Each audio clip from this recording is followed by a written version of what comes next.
Welcome, ladies and gentlemen. It's time to go mile-and-a-half racing here at Atlanta for the Stars and Stripes Cup Series. It's the Atlanta 200 for these drivers. We're excited to be covering it all here on Freaky Fast Broadcasting. It's race number 3, but our first 2 races of the season felt like a mimic maybe even deja vu, had that of Chris Essery getting the pole position for both that of Daytona and Michigan, and the driver getting the win at both, and as well getting the win during the clash before the Daytona race. Ken Campbell trying to go for 3 in a row here tonight. My name is Sam Dyer. With me is Zach Hall. Robert Moyer is going to be our producer for tonight's evening. And Zach, it's crazy to think we saw Ken Campbell come in, run very consistent last season, didn't get any wins, and right off the bat in these Cup cars, he's got 2 in a row.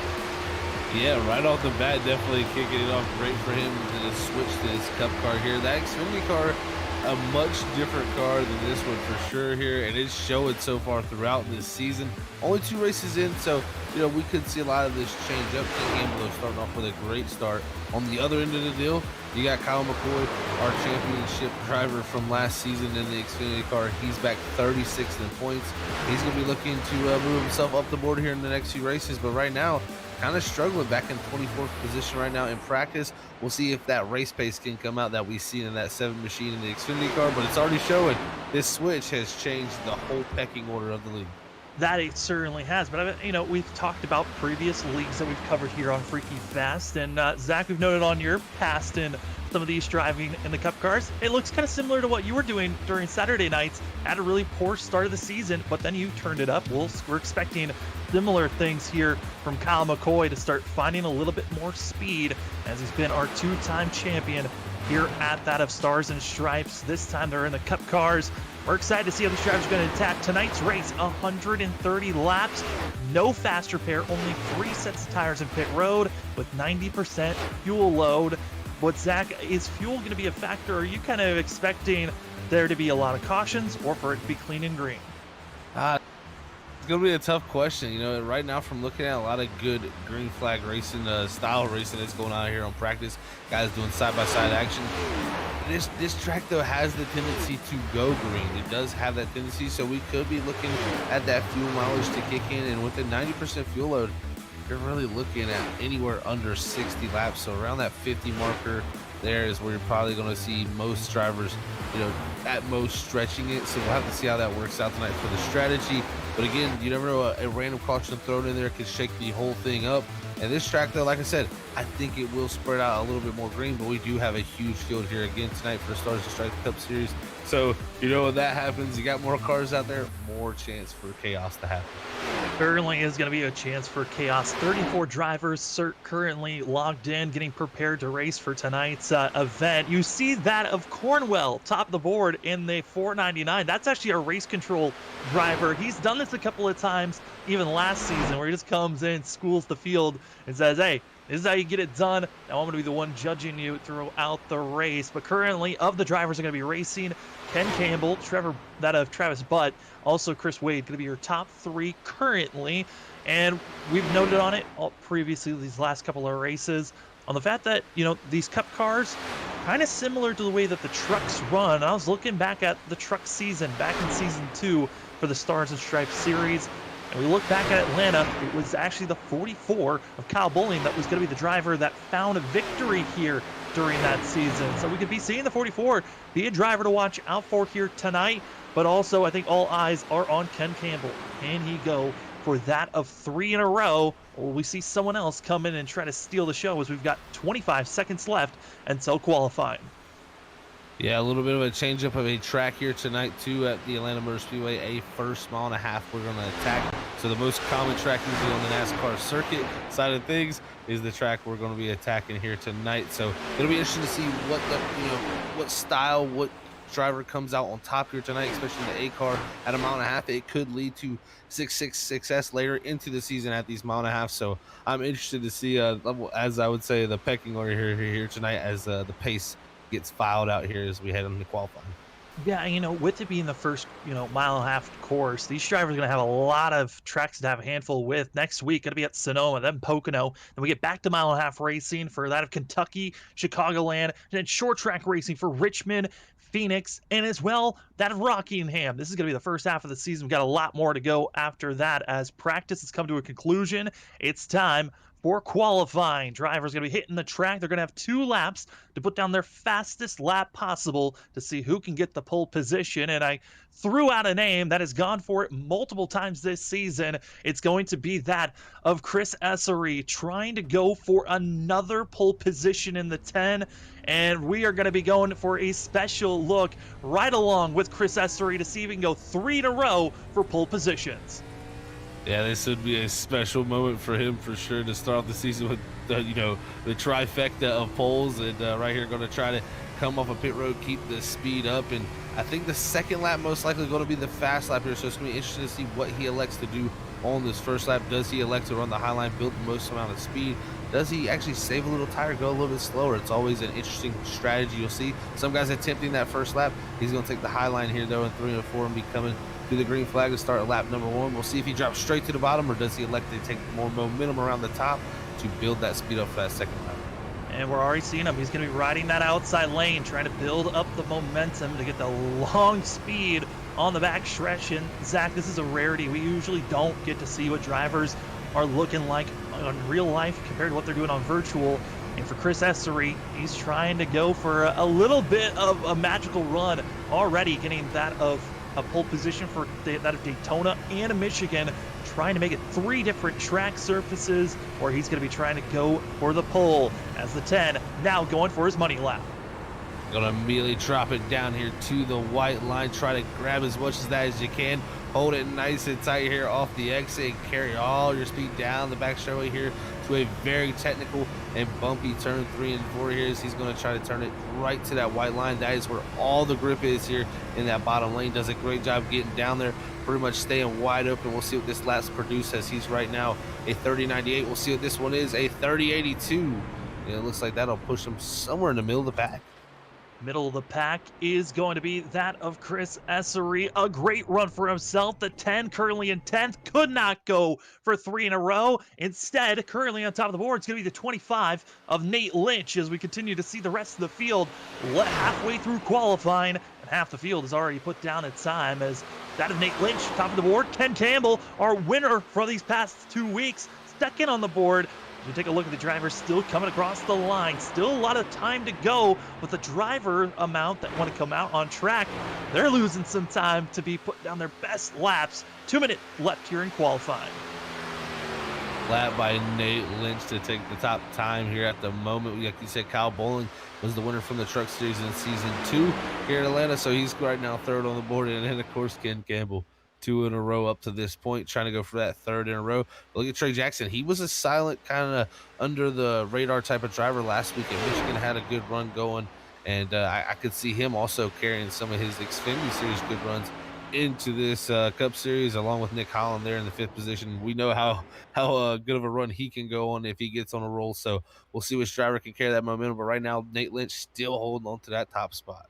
Yeah, Nate Lynch hoping to see no other drivers try to steal this spot. But if there's any driver in my mind that might be able to do it, it could be the 29, that of Cole Sacchetti, who has been very quick these last 2 weeks. Been a surprise of the drivers that are really been looking at the field as he's going to get loose, going to get out of shape. And just like that, thought he was going to have a magical run. The 29 just going to dumping his qualifying time away. Got a minute left. Don't think he's going to have enough time to try to best that of Nate Lynch. And looking at the rest of the drivers that are out here, I don't think there's anyone else as Aaron, that of the 4 of Aaron Hale might be a driver that could potentially put down a time as he's going to be on his last and final lap for the Ford machine. Yeah, and this right here, a 30.82 to start it off. Not that bad of a first lap. We'll have to see if the second lap can improve for him, as right now 18th on the board. But he had a great run in Michigan. We've seen him have so much speed. I would not be surprised to see him put it up farther there. But he is a driver that normally qualifies mid-pack and then drives his way through the field, in my opinion. Yeah, almost every single time we watched the Ford, that was how he worked his way up front, was being patient, maybe not the best qualifying times, as he'll be middle of the pack, 13th for that of Aaron Hale, as qualifying 10 seconds away, coming to a conclusion. Thank you, everyone, for joining us here tonight, Thursday night holiday racing.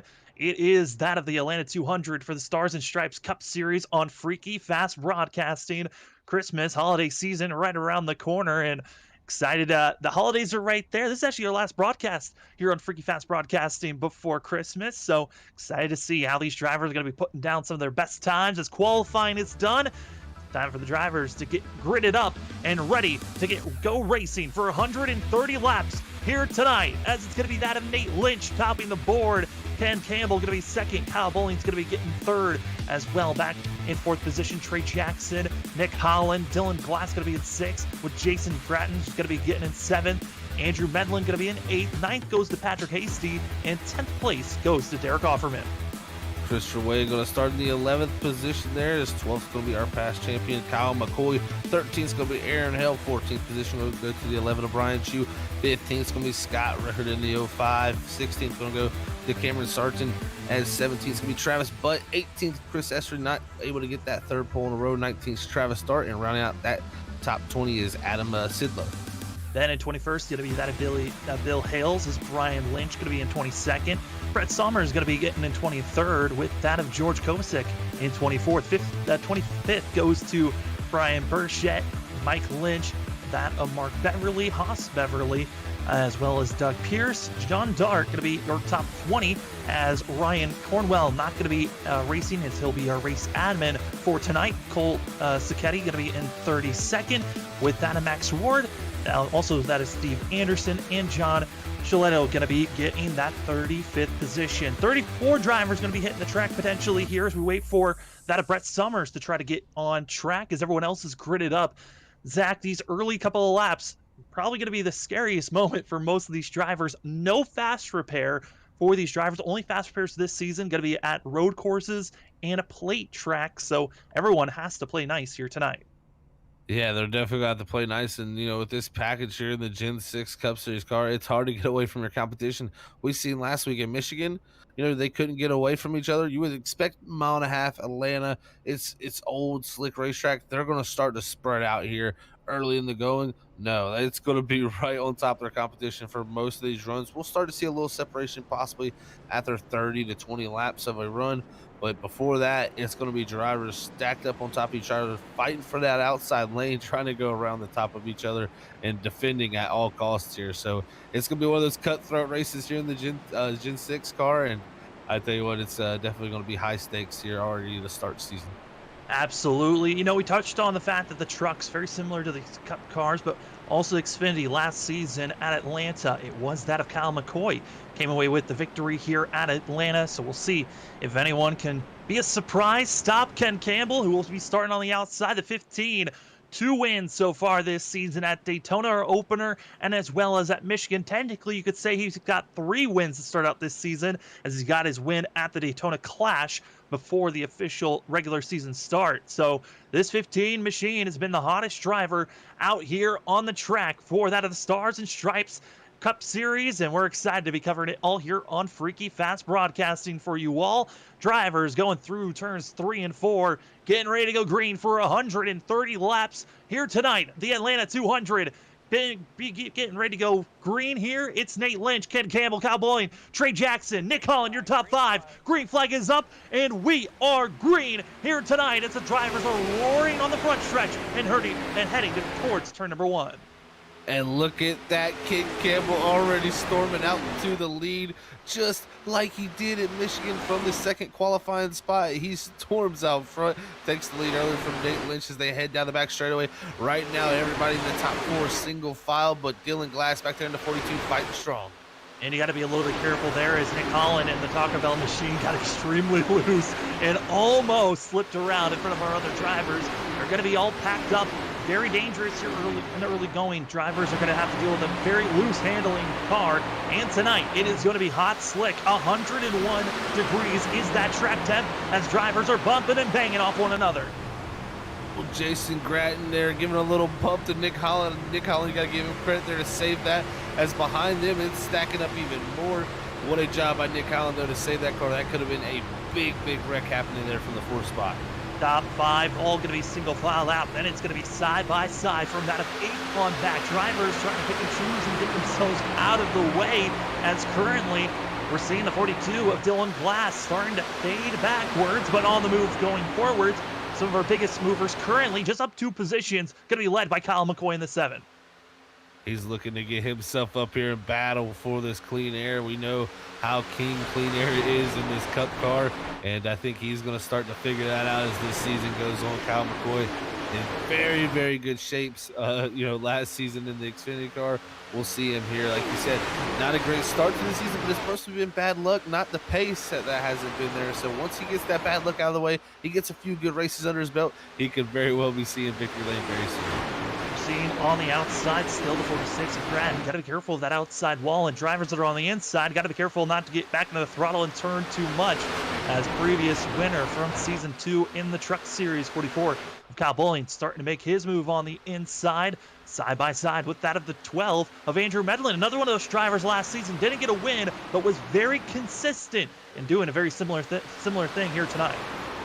Medlin definitely always in position to fight for the lead up front, and always in a good top 5 battle. Is right in front of him, Nick Holland sliding loose here, and it definitely is a little bit free here looking for these drivers here in this Atlanta Motor Speedway. So gonna have to keep a handle on that all night long. But out front, King Campbell once again leading the way.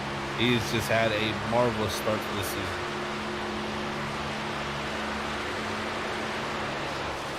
As we look back here, you can still see Kyle Bowling here working that top groove there and really trying to get around the 31. Trey Jackson there for the 7th position. Kyle McCoy there in 8th, up from that 12th starting spot. Aaron Hill has followed him all the way up there from 9th.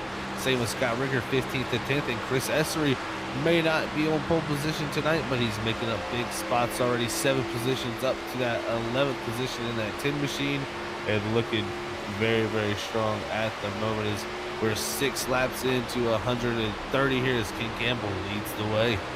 Yeah, and right now, looking at the drivers ahead of the 10, you're seeing side-by-side racing. The 4 of Aaron Hale, that of Scott Ricker, going to be the 2 drivers working with one another currently side-by-side. Zach, we've noted on this a lot during that of Daytona and in Michigan. Side drafting going to be a big factor at those tracks, but here at 1.5 miles, is side drafting really the biggest thing to worry about, or is that going to be that of dirty air following the drivers behind? Well, personally, if you would ask this maybe a couple builds ago, we'd probably say dirty air, but right now it's actually that side draft. You get to the outer groove when everybody comes up the racetrack. Oh, Scott Ricker, big moment, man. I don't know how he did not get into the wall. He may have scraped it just a little bit, but what a save from him there. But the biggest thing you want to do as a driver is get away from that side draft. That's why you're seeing a lot of these guys elect to run that outside groove. They get the draft from up ahead of them, and then the drivers down low are just getting side drafted by and stuck down there with no help. And that's why you see a lot of times in that low lane, like Trey Jackson there, who qualified 4th, he's dropping back like a rock because he's just stuck on the bottom. Also, we've seen, at Atlanta, these tracks 1.5 miles where it's all about, slipping and sliding. You're going to get loose. You're going to do a lot of wear and tear on your tires if you're aggressive. For the drivers that are falling back, is it the worst thing that they're losing ground now, or do you think that they need to get aggressive at some point?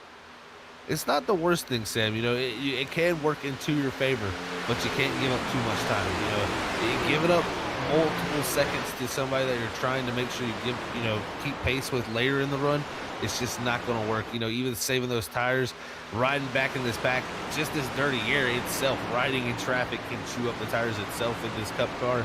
It's definitely it's almost a lose-lose situation. You want to go out there and save tires your best of your ability here in Atlanta, but almost the best thing for you to do, at least from what I've found lately, is just get out front and try to get in the cleanest air possible. That's where your tires will last the longest.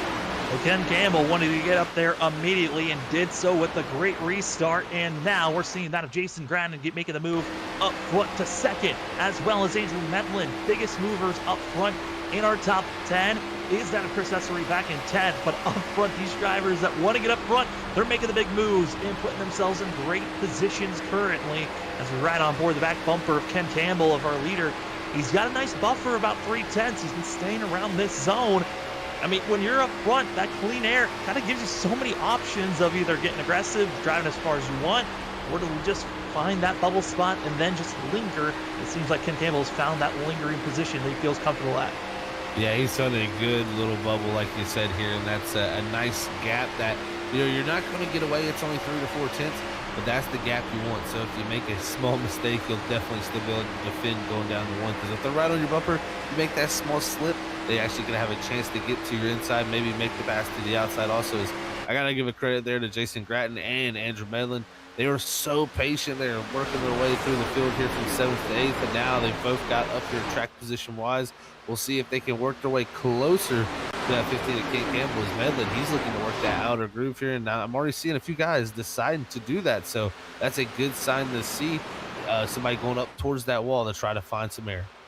Yeah, try to find as much air as possible currently for these drivers as up run again. It's our top 5 staying single filed currently as that of Andrew Medlin. Start trying to figure out where to move as we ride on board with the 12, getting to the inside, a little bit of side drafting into the quarter panel, and now going to be throwing it down to the bottom side. Great run here from Andrew Medlin. Yeah, you can see him really working the wheel here. It's all side by side off the corner with Jason Gratton. They're so close between those two. This is what Kid Campbell likes to see in his mirror. He's most likely still not going to get away, but it gives him some more breathing room as they still race side by side. Nick Holland here also in the picture, trying to get something done. Nate Lynch, our pole setter, he's still right there. And Kyle McCoy also in tow in the 7. And they're just stacking on top of one another. And this is what this aero package has kind of turned Atlanta into, just pack racing for the first 20 to 25 laps before we start to see people scatter away from one another. So it's going to be a lot of work for these drivers. It's going to be a lot more of the pit stop. If we stay green, get green flag pit stops, that's when we're going to be seeing a lot of changes on who can stay in this lead pack and stay with the draft and who falters off. Yeah, those green flag pit stops will really tell you who's in control of this race and who has made a mistake. So right now, King Campbell opens up that lead to around 9/10 of a second there at the line. Unluckily for him, he's most likely now as they got single file, the draft will help pull these guys back up to him. But if he could have broke that draft and just got away and they would all kept battling, he could have been out there by himself for a while. But still, plenty of room behind him is now Kyle McCoy. He's trying to get by the 46 of Jason Gratton, who was up to second now, and he's lost a few spots already here to slip back as you see Scott Ricker there. Also, Aaron Hill, he thought about making it 3 wide. Thinking about it, they are really a lot of pushing and shoving going on as Hale's going to be giving a great bump draft to that of Rickard. And when you're giving some bump drafts on the front stretch, that might be one of the scarier places to do it. It's not a complete straightaway. You got to be careful on what bumps and where you give it for some of these drivers, as it is still a madhouse for that of 10th place on back. Drivers trying to pick and choose where they want to place themselves, but we're looking at times based on what the drivers are putting up for our leaders. Some of our biggest drivers that have a lot of speed further back that did not qualify the way they wanted to is that of the 29 of Cole Sacchetti, up to 19th for himself. Biggest mover up 11 positions. Also in 15th, that of Travis Butt, the 00, one of those drivers that we've seen be very consistent last season, going to be up to that of 15th place and showing a lot of speed currently. And then in front of them, we've also seen up now it cracking the top 10, the 13 of Cameron Sarton, who's starting to make his move going forward. Yeah, Sarton always looked fast in these first 2 races, at least at Daytona and Michigan, especially last week. And right now looking to move his way forward as we've seen a lot of guys definitely making that charge. Right now, Kyle McCoy 2 up to that 4th position for 12th. You also got Aaron Hill 13th to 6th. He's a great run there for him. As I cannot, really just looking at what I'm seeing here with the gap wise, Andrew Medlin is just on, or not, sorry, not Andrew Medlin. Kid Campbell is on fire right now. He's just driving away from the field. And, I will worry a little bit about the tires here and a little bit for him, but we'll have to see. I mean, at this point, it's almost 20 laps into the run. Right now, he's actually looking like he's moving his line around just a little bit, opening up his corners. So definitely changing stuff up, but it's going to be tough to continue that pace he's doing here in Atlanta. Yeah, as we're taking a look at some of the other drivers here on track, got the 11 of that of Ryan Chu, who's making his moves up to that 12th place, up 2 positions. Starting to see for that of Brian Chu, he's feeling comfortable where he's at right now. When you're looking ahead, you look behind him though, he still has a swarm of drivers trying to figure out how to get by the 11 machine. And we noted on it, these Cup cars, they've done a lot, very different from all the other cars that have been ran in this series. Each season, it's been a different car that's been ran. Season 1, these drivers were started out in the ARCA car. They've been transitioned to the trucks in Season 2. Season 3, which we started covering here on Freaky Fast Broadcasting, was in the Xfinity machines, and now transitioned to the Gen 6 Cup cars. And once we get later in the season, the drivers actually get to make a vote on what car they're going to transition to. I know there were some drivers that felt very comfortable going to the Cup car. Some wanted to stay in the Xfinity. I got to say, it's great seeing the Cup car here, but we're going to be seeing Ken Campbell up front. You know, a lot of drivers are going to be upset that they came up to the Cup cars and they're not seeing as much diversity on who's getting wins. Yeah, Ken Campbell just showing that maybe the decision was wrong for the rest of the guys to vote for that, because he's just on a different level here the start of this season. And man, that's great to see for him. You know, it's cool to see the evolution from car to car here throughout the series here at the start of the stripes. And then after this season's over, we'll get to see which one, because since they've ran through all of them, we're going to see which one they personally prefer the most with the vote. So I think that'll be a pretty interesting time once they go back to vote and see which car they run next season.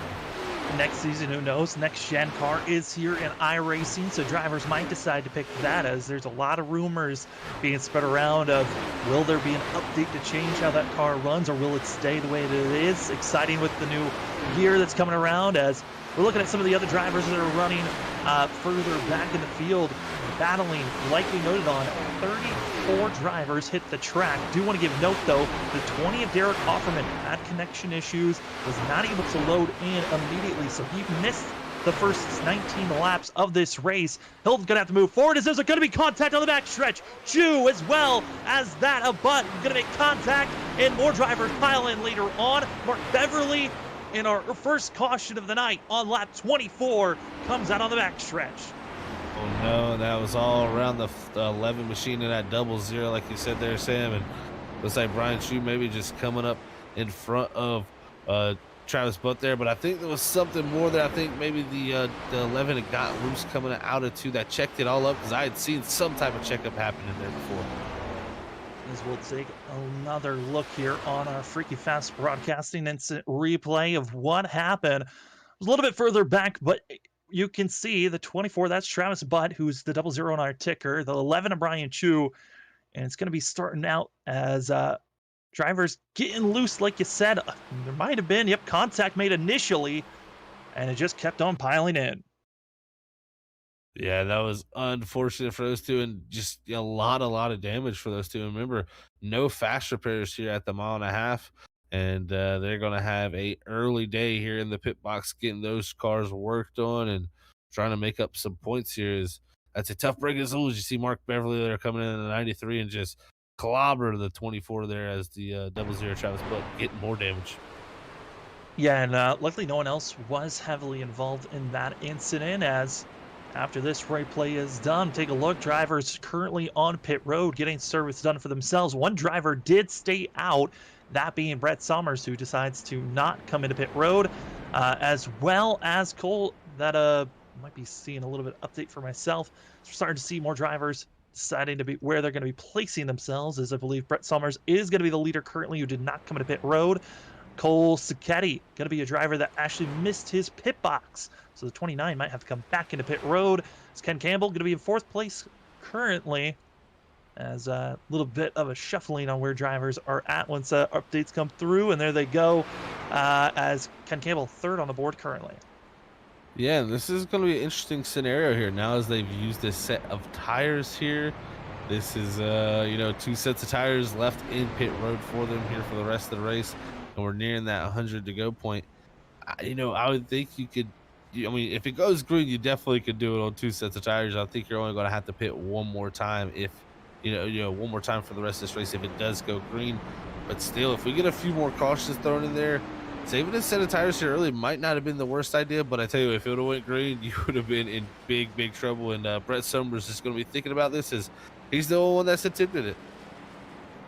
And I was looking at some of the drivers, surprised on some of the drivers that came in, but of note, lap 15, Jason Gratton did get into the outside wall, and so spent some time for the 46, who was one of our front runners, had to come back into pit road for an extended time. So the 46, who was up in the top 5, top 10 for the most part of this first stint of this race, now falling all the way back to 28th. We'll see how 46 can make the charge forward with the damage repairs that he just put on. Yeah, we had an actual group of cars there that were kind of qualified really up in that top 5, top 6 positions that had dropped way back. So one of those was Trey Jackson. He was only back around the 15th position right now after all these pit stop cycles. He's going to be around 11th. Another one was Patrick Hasty. He had dropped back way far on the 9th. Kyle Bowling, he was fighting for second there, third at one point. Then he was all the way back to 15th, 16th. So some drivers like that, also Dylan Glass, who started way up there, may have burned their stuff up. So they're going to have to be considering that going into this run here. And, it's so tough. You want to go fast, get the track position when you can, but if you push too hard, you burn your stuff up, and then you just lose the track position, any that you gained. You're kind of in a catch-22 here at Atlanta tonight.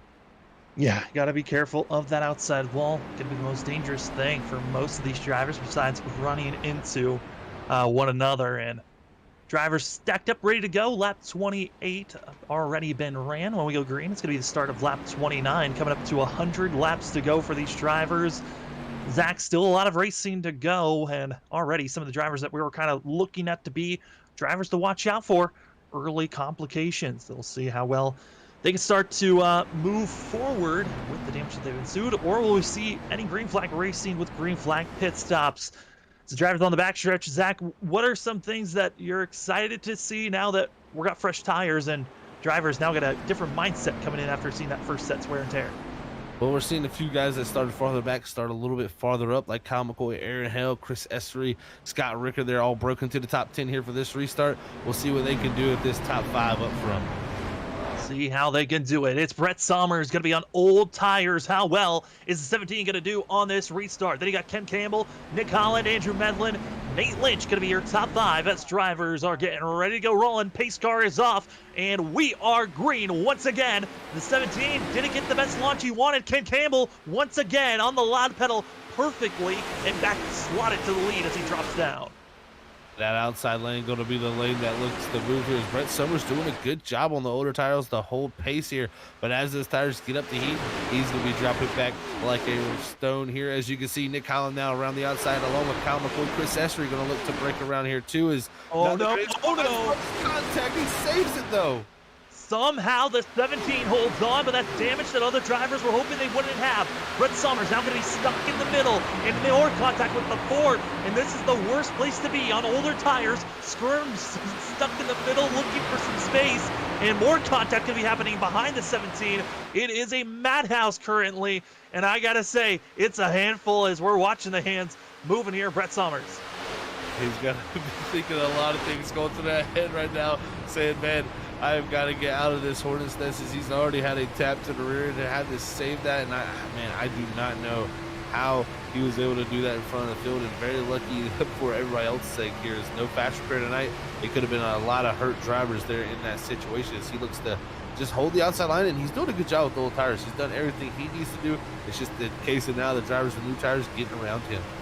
Yeah, and now, for Brett Somers, he's going to have that advantage of having an extra set if a quick caution comes out. But for the drivers that are up front, they were able to really sneak away because of that giant scare. Our top 5, they have pulled away and not even thinking about being involved with any of that chaos.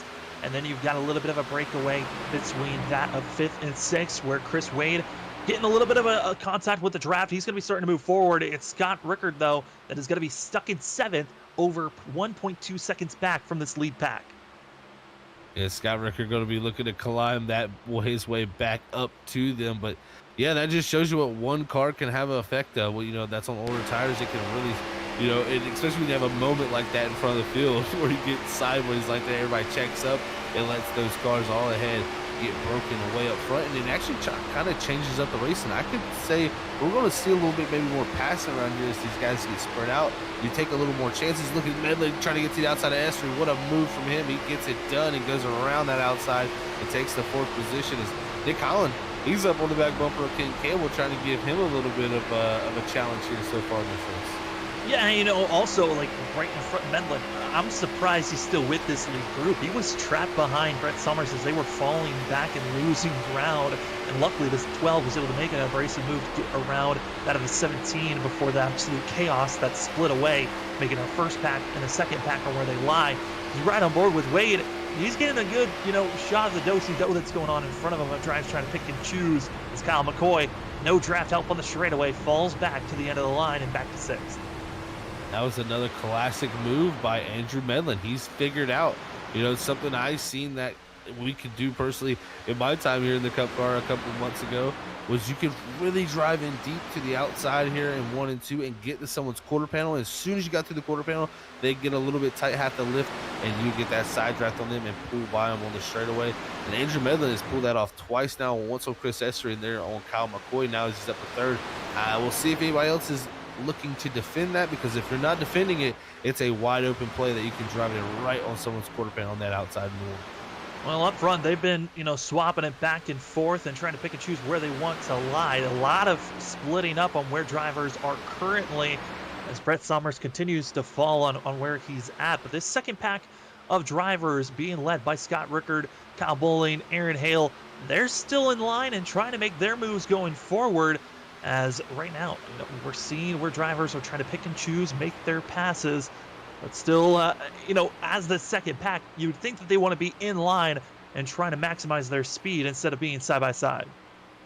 Yeah, you would definitely think that, but as race car drivers, sometimes we do what's not best for the overall situation. And right now, these guys are racing hard back here. But if you get a caution, you get a few spots here. That is track position gain. So at the end of the day, you're trying to go forward and stay in that outside lane. As you see Kyle Bolin, he's just getting swamped by that outside lane. The 13 of Cameron Sarge in there, and also the 25 of Nate Lynch there, our pole center. Yeah, thinking big picture, for us up at the booth, it is very easy for us to think, hey, you're losing time, you're losing ground, because we've got all the telemetry that's showing us and telling us, hey, what might be the better option for these drivers.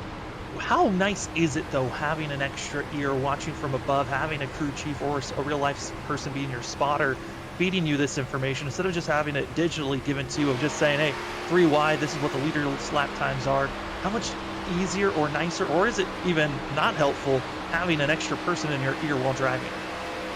Definitely depends. In situations, I feel like if you have a very calm, cool head that someone is up above telling you, and keeping you in those moments that could get heated, you could make a little mistake and overdo something to take yourself out of the race. Those voices in the back of your head that you need to have as a driver, you can have someone back there, like you said, a real person to help you as a spotter that can kind of be that voice in the back of your head as a driver saying, hey, it's all right, man. Calm down right now. It's a big picture. We're 39 laps into this 130 lap race. If anything happens, we get caught right back up into it. The pack's separated a little bit. No reason to push anything too crazy. It can be a huge difference, Sam. And that's why you see, you look at the top levels of iRacing in the professional level. Each one of those guys has someone there to do that for them. And it's a very key thing at the top level of racing for sure. These drivers trying to do the best that they can currently. 40 laps into this 130-lap race as we're coming up to 90 laps to go. Looking at where the drivers are right now, Ken Campbell, Nick Holland, Andrew Medlin, and that of Kyle McCoy and Chris Esser are going to be your top 5 currently as yellow flags going to wave up front. Nick Holland spun around on the front stretch, the 68, hard wreck. More drivers going to be piling in as you wish to not see the front runners get caught up in a mess, but they were starting to get a little bit more racy. Yeah, they definitely were there, Sam. Just getting a little bit more racy. I think Mark Beverly in the lap car there may have made contact between him and Nick Holland, and this might be a little ugly. This is one of those worst case scenarios of a lead lap driver and a lap driver coming out of the corner. Lead lap driver is trying to get as much space as possible, and Mark Beverly, you'll see on the outside, holds his line while Nick Holland was expecting the 93 to move up closer to the outside. Wall contacts made, and just like that, one of our front runners out of the race with a huge rear end damage. Still be able to run. That damage is going to be detrimental on the aero package moving forward. Yeah, that is just major damage. And in this aero package, like you alluded to, Sam, it is almost, the end of the race for him pretty much. He's going to need to just gather what he can and salvage any points from this race here. And hopefully you never know, maybe the crew can fix it up well. Sometimes you get a little bit lucky on the side of things there with your crew doing a good job of repairing the car. So we'll see what its circumstances are, but that's just a tough break. Mark Beverly there holding his line, doing a good job of holding his line on the exit there of the corner. But I think as the 68, he gets a little bit tight as he's in that dirty air behind Ken Campbell. He watches up the racetrack and he's probably thinking, the lap car is going to go maybe a little bit higher up towards the wall, and it's just slight contact between those two that's going to take out our second place car, and just a unfortunate scenario for a car running in that top position like that. Gutted to see this type of incident. A lot of the drivers expected not to come into pit road as they've already used one of their sets. They've got to try to save these last two for when it is absolutely important. So for us, we're going to step aside for a quick moment. When we come back, more hard racing at Atlanta for the Stars and Stripes Cup Series here on Freaky Fast Broadcasting.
Freaky Fast Broadcasting is going to be presented by that of ButtKicker as we are green, ladies and gentlemen. It is Ken Campbell and that of Andrew Medley going to be your front runners, with that of Kyle McCoy in third and that of Chris Essery in fourth. We're seeing these drivers racing it on. My name is Sam Dyer. With me is Zach Albarmore in production booth. As Ken Campbell, he's been the leader. He started in second, but he's been leading practically every single lap. And Zach out of turn number 4. It's the 15, still leading the way. Yeah, still leading out front. I mean, it seems like since this season has kicked off and they've made the switch to the A car, he's been leading. So right now, the man to beat for sure. But Medlin, he was the driver that was making those outside moves, late moves into the corner to get to the quarter panel to get to positions. We'll see if he can get closer to that 15 to where he can try something like that. Look at Chris Essery, though. Didn't qualify on the pole like he did the first 2 races, but he's raced much better today as he's in the top 3 positions up from that 18th start spot. We're also seeing Aaron Hale, one of those drivers that usually doesn't have the best qualifying runs, but the four currently having a great run in fourth place for the four machine. And then Kyle McCoy, you noted on it, Zach, at the top of the broadcast, been having a very rough start to the season, but the seven, if he looks at a track that he has won multiple times, and this is it, winning back in season 3 and season 1 of the Stars and Stripes series here at Atlanta, trying to get his third win here at Atlanta in this series.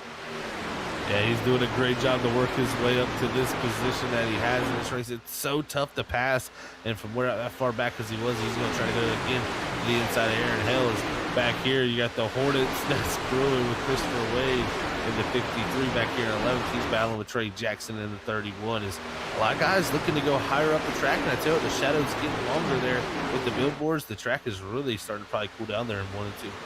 Yeah, it's starting to, when this race started, the track temp was 101 degrees for the track temp. It has dropped now down to 96. As you see there on their top of our board. Ambient temperature is going to be that of 76, but the time's ticking away. Currently, in sim, it would be about 5:30 currently at the track at Atlanta on the virtual side of things. So the track's going to start to cool off. Like you said, the posters are going to cool off the track. It's going to get cooler and cooler throughout the night. There's still a lot of racing, but we're seeing drivers on the exit of the corners. Really, some are getting extremely loose and just ducking it down almost to the low apron, while others trying to just hold on is now making the charge forward. Brett Somers, fresh tires, and he's making it work currently. Brett Somers is a man on a mission right now, guys. You got to remember he stayed out from that first caution. Now on the new tires, you can see running the bottom lane, making easy passes, and here he goes to the inside of Kyle McCoy. This is going to be for the 6th spot already. Getting a little bit loose there. Got to be careful of that 17th machine there, but he is doing a great job here on the new tires. He's going to be looking to take the lead. Maybe going to be the first driver to really take that lead from King Campbell all day. Yeah, I mean, it's nice when you've got yourself 15 lap fresher tires than the rest of the field. You're able to just feel like Superman out here with these big moves. And Brett Somers, you thought he was going to ruin his race. The day was going to be done on that last restart. When he fell back, got loose, got tapped, and moved around. Needed a caution to get back into the mix of things. Got it. Now going to move forward is, oh no, it's going to be the 7, Kyle McCoy. Contact going to be made. They're wrecking on the backstretch, and it's almost a big one as more drivers into the mix. Cars are flipping. We stay green as all the wrecking carnage down on the apron, and the yellow finally going to be thrown by the admins, and it was a big one here, Zach. Oh, and some big contenders, like you said there, Sam, with Signup there in the 29, the 44, Kyle Bowling, the 7 of Kyle McCoy there. I mean, wow, this is just unfortunate there, and that all really happened from that 6th to 7th position on, and it was a gigantic wreck on the back straightaway contact between actually Scott Rickard, I believe, and Kyle McCoy. You see there, that's the initial contact coming out of the corner, and then they're going to bump one more time, and this is when everyone starts to pile in. And bam, there goes the 0-5. The 7 goes up in the outside wall. You see the 44. Kyle Bowling's trying to whoa up, but then gets collected. And here comes the chaos as they come sliding back down. Sticchetti going to be the driver that goes flipping here after hitting the inside wall. Trey Jackson gets involved, and there goes the 29. A little bit of a ramp over the 44. Oh, such carnage here on the back straightaway. Major damage from a lot of these drivers. Signup, I mean, he's got no front end. His engine is damaged. Same with the 9 of Patrick Hasty. It's a tough evening already here for these guys. 50 laps into his 130 laps. And, you know, right here, luckily for Kyle McCoy, he may be able to get his fixed up a little bit, but still a lot of damage on that car. You know, aerodynamics here, everything when it comes to this package for sure. And with us looking at a replay, a lot of shuffling going on as you see the 29. More drivers piling in as the 2. It's just, we're going to do a ride along with the 29, seeing his point of view. A little bit, if you got motion sickness, we are sorry. You might want to close your eyes on this one as you're going to see the 29 make contact. And it's once he hits the wall, gets a little bit of a ramp assistance from the 44 and just sees the ground. And then sees sky, ground, and away he goes is the 29. Oh, man, just a wild ride there on the back straightaway. Heavy nose damage when he hit that inside wall, and it backed up the 44 to flip him over. And, you know, you don't think you're going to flip many times here in Atlanta, and, you know, you usually think that's something safe for the super speedways. But when we're racing in this style of racing here with this package in this Cup Series car, when you're up on top of your competition like that, you literally can you could say ramp them. So it was definitely wild. There's looks like had some interesting strategies play out there. Also, Sam is Ken Campbell hits pit road. I man, that's interesting. Going to have one set of tires now. I mean, this goes green again. He can make it on a one stop, but at that case, it's still a risk here, in my opinion. It is a major risk that's going on. Again, Brett Summers going to be our leader with that of Andrew Medlin. Chris SRE, that of Cameron Sarton. Jason Grattan going to be that in fifth. Jason Grattan, great recovery for himself, who got into the wall in the first 15 laps of this race and now up to fifth after staying out. But it's everyone that's in the top 12 that has stayed out. Freshest tires goes to that of Brett Sommers, and also back in sixth place of that of Haas Beverly. Of those are the drivers that are in top 12. Then Ken Campbell and everyone else behind the 15th. They're going to be seeing all those drivers getting fresh tires currently, and like you noted on, all going to be having just one set left to try to race out this race of tires in pit road as we wait for the pace car lights to go off. Third caution of the night, and these last two cautions have really shuffled up on where the drivers are at. As gotta say, it's crazy to think, Zach, where we're lying. It's our last broadcast here before Christmas, and soon the New Year's right around the corner. And right around the corner from New Year's is one of our biggest events that we're trying to put on. It's our 6 hours at Daytona for diabetes, and also going to be for Juvenile Diabetes Research Fund is what the charity that we're putting on for. And Zach, it's been growing, a lot more bigger names trying to shout out this event. I'm excited for what we're going to be seeing for a 6-hour event that is going to be January 7th of 2022, our first real big event of the new year. Oh, I cannot wait, Sam. It's going to be a blast. I can't wait to have everybody come down there for such a great cause for the Juvenile Diabetes Research Foundation. And January 7th, first event. Make sure you, like you said, check out the event details down in below in the description. If you want to sign up for the race, the sign up link is in those event details with all the information that you need to enter this race and tune in as a viewer in this race or donate to the Juvenile Diabetes Research Foundation. That link can be found there also. So thank you to everybody who has helped out so far. We got 30 teams, and we're nearing the start here soon for it. Now, Zach, it's a charity event. Does that mean that signups are free, or do you have to pay to get in? It is all free, Sam. Anybody that wants to join, first come, first serve. 60 teams is when we close it out right now at 30. So 30 slots available.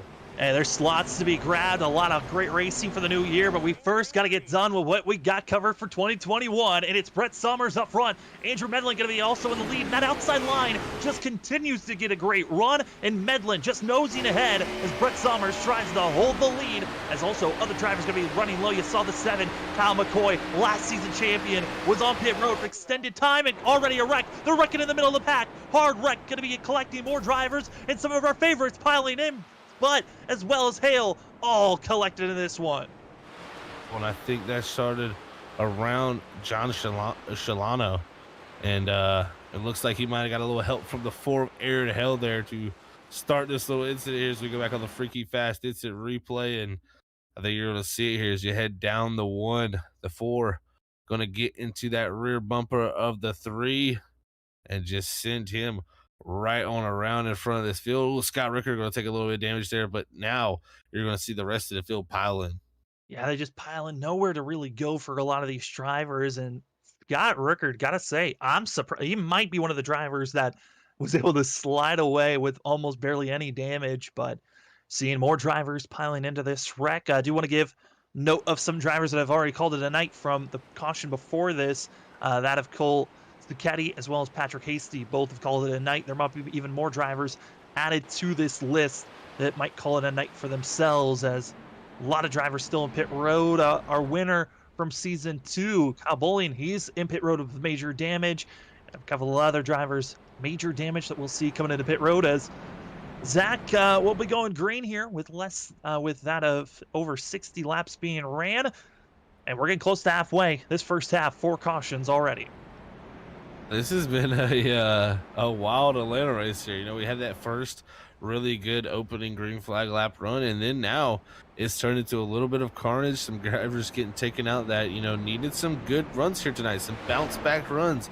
And we've seen this racetrack has come up to bite them here. And, you know, not surprising to me, you know, like I said earlier in the broadcast when we started, I feel like this track, it usually does bring out those green flag runs, but with this package, you can always expect for some type of close racing to happen, and incidents like that are bound to happen when you got these restarts with everybody trying to get positions, and that's the easiest time to do it. It's right on that restart when everybody's getting up to speed. People take chances, and a little bit of a too much of a chance take there from the 4 into the back of the 3, and we get another caution to take out a few heavy hitters for sure.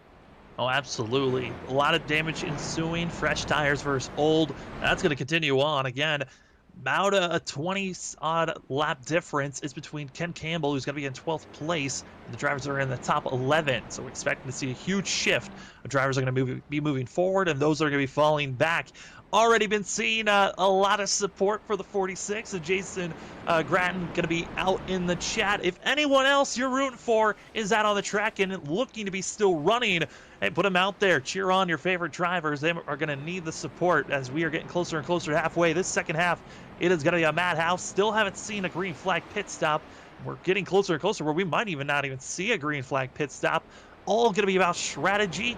Right now, a lot of the drivers have one set of tires left in their pit box, while we see that of Brett Somers still with 2 sets to work with himself, and a couple of other drivers that are in the top 10 in a very similar spot for himself. Pace car lights still on, and Zach, we're coming up to 60 laps already being ran. I'm wondering who's going to be the next driver to try a little bit of strategy here if we get another caution in the next 10 to 20 laps. Yeah, strategy is definitely playing out right here, right now. Is you got to say Brett Somers possibly on the best strategy right now, as he's got some of the freshest tires. Really, the only drivers that have fresher tires than him are back in 12th on back with Ken Campbell, and not much fresher are those tires of theirs. So right now he's sitting in a good spot. Still got 2 sets left in the pits, along with Andrew Medley and Chris Essery, but they got much older tires than Brett Somers. So he sits in, a win-win scenario right now where he's got the same amount of tires left of these guys, but much more tire life left in his tires. So he's sitting in a great position right now. The 17 looking to bounce back here and put himself up top. And what a story that would be, man. I tell you what, this track here, and this package can promote these underdog type of wins. And I would not be surprised that Brett Somers could put himself in victory lane with some good strategy like he's pulling off already. Absolutely, as Travis Butt going to be the newest driver added to the graveyard of cars that are going to be calling it a night here early. And now going to be that of Brett Somers in the 17, leading the way with Andrew Medlin, Chris Essery, that of Sarton, that of Grayton, and as well as Travis Dart, Haas Beverly, Max Ward, George Kovacic, and Doug Pierce going to be your top 10 drivers getting ready to go green here. And then you've also got that of Brian Chu. Those are the drivers on older tires. Then 15 of Ken Campbell, the driver that has been dominating the early going of the season, has won the first 2 races of the point season and also won that of the Clash race that started out before we got our coverage here for season 4. We're excited to see if Ken Campbell can continue on his winning ways. Can he get his 3rd win in a row? Or will we see a newcomer this season? Pace car pulls off. Brett Somers is the control car on the inside. We'll see if we can get a good launch here. Or can Andrew Medlin time it just perfectly? We're green and the 12. Great launch for himself, but this might be the best restart we've seen from Brett Somers, even though it was, again, a very weak start for himself. Yeah, not the greatest start there, but able to still hang along side by side. Andrew Mellon did a great job there to hold this out of the room. We'll see these older tires still be able to fire off pretty well here as they cool down now for these other drivers behind. But I imagine after we get a little bit of heat build up, Brett Somers' fresher tires here, especially down to 3, you can already see just now as the heat starts to build up, those tires are going to be the tires to beat. Yeah, and right now, already seeing a huge launch of the drivers that were falling back. First of those was Doug Pierce and a couple of other drivers. Very dangerously slow with damage as well as on older tires, but on the move, leading those are the freshest ones. It's going to be that of Nate Lynch and Ken Campbell. Nate Lynch currently up to 8th and just got by the cluster of drivers, and now he's got to get followed behind and figure out how to catch up to Haas Beverly and Travis Dart. Yeah, first driver they're going to be looking to get by is George Kovacic, as Nate Lynch is by. Ken Campbell now looking to the inside. They're going to have Scott Rickard not too far behind. Also, is now Haas Beverly looking to get taken to the inside is Nate Lynch for that position. As those newer tires are definitely coming here now as they fire off on the bottom. A little bit of deja vu or a little bit of a change up of the story. We saw Brett Somers clearly passing everyone in front of them. Well, flip the switch and flip the script. It's now Nate Lynch leading the charge with Ken Campbell on the inside and just ripping the inside while everyone else kind of is forced to ride the outside, trying to carry as much momentum as possible as we ride on board with the 46. That of Jason and getting a sense of side-by-side racing and trying to get as close to that outside wall as possible to get a great launch on the backstretch. Oh, and S3 almost slides up in front. It's going to be 3 wide now down the back straightaway. Grattan on the outside. S3 backs out of it here as Nate Lynch going to hold the bottom here and take the position from Grattan on the bottom. And King Campbell going to follow through on Chris Essery. Right on board with that of the 15, Ken Campbell, and Campbell just following in the tire tracks of the 25 and Nate Lynch directly in front of them in the white machine. And they are just trying to figure out how to get moving, get by all this traffic in front of them. Older tires again, while Brett Summers trying his best to pull away and hope that he's got a big enough lead before the next caution that comes out, as the driver's still rattling the cages, those with fresh tires and those on older ones. Everybody making positions right now. Cameron Sarton, they're trying to hold on, but King Campbell going to get the position and move his way back into that top 5. Now up to 4th is ahead of him. Andrew Medlin trying to hang on, but it's going to be too much. Nate Lynch, King Campbell, 4 fresh tires right on by that number 12. And Brett Summers leads the way, going to be having about 7/10 lead, which is about 7 car lengths, the difference between Brett Summers and Nate Lynch. Then you've got that of Ken Campbell in second. New tires going to be in second and third place. In first, going to be on that of about 12 lap older tires is the difference. So we're expecting to see a change of guard on who's leading this race. Will it be Ken Campbell or Nate Lynch being those front drivers? And then in the middle of the pack, a lot of drivers around 10th or so going to be on those older tires, still fading back. And it's still going to be very dangerous, the possibility of a caution coming up here, Zach, with the real change in difference in closing rate speed between the drivers that have fresh tires from this last caution, those that have stayed out for 2 cautions now. Oh, and you can see even the closer right there, Nick Holland, a very hurt race car there, closing up on the back of the 10 of Chris Essery.